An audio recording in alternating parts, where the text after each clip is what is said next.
Good evening, class. My name is Tim Tillman, and this is my presentation on independent variables versus dependent variables. What is a variable, you may ask? A variable is an object, event, idea, feeling, time period, or any other type of category you are trying to measure. The two types of variables we will be discussing are, of course, dependent and independent. In this illustration below, it demonstrates basically what it is in a nutshell, which the independent variable influences change in the dependent variable, which is for me the easiest way to remember and differentiate between the two. An independent variable is a variable you have control over, what you can choose and manipulate. It usually it is usually what you think will affect the dependent variable. In some cases, you may not be able to manipulate the independent variable. It may be something that is already there and is fixed, something you would like to evaluate with respect to how it affects something else. The dependent variable, like color, time. A dependent variable is what you measure in the experiment and what is affected during the experiment. The dependent variable responds to the independent variable. It is called dependent because it depends on the independent variable. In a scientific experiment, you cannot have a dependent variable without an independent variable.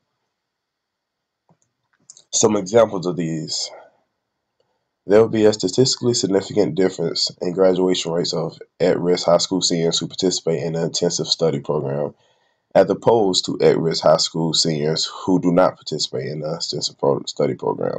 In this situation, then, independent variable is the participant themselves in the intensive study program. The dependent variable is graduation rates. And a few more examples. A scientist studies the impact of a drug on cancer. The independent variables are the administration of the drug, the dosage, and the timing. The dependent variable is the impact the drug has on cancer. A scientist studies the impact of withholding affection on rats. The independent variable is the amount of affection. The dependent variable is the reaction of the rats. A scientist studies how many days people can eat soup until they get sick. The independent variable in this situation is the number of days consuming soup.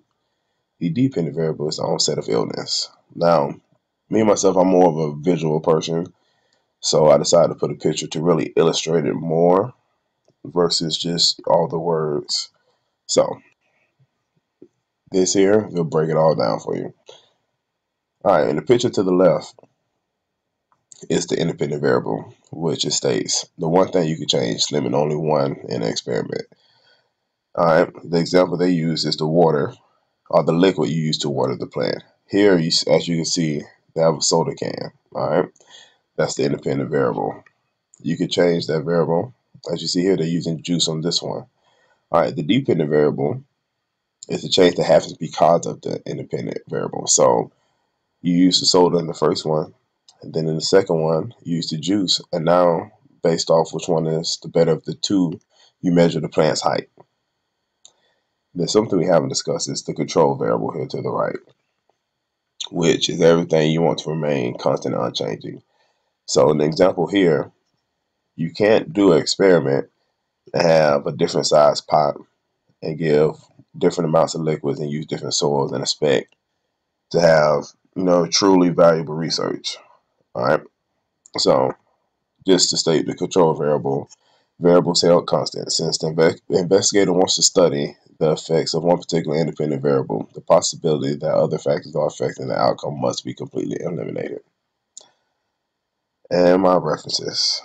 Thank you.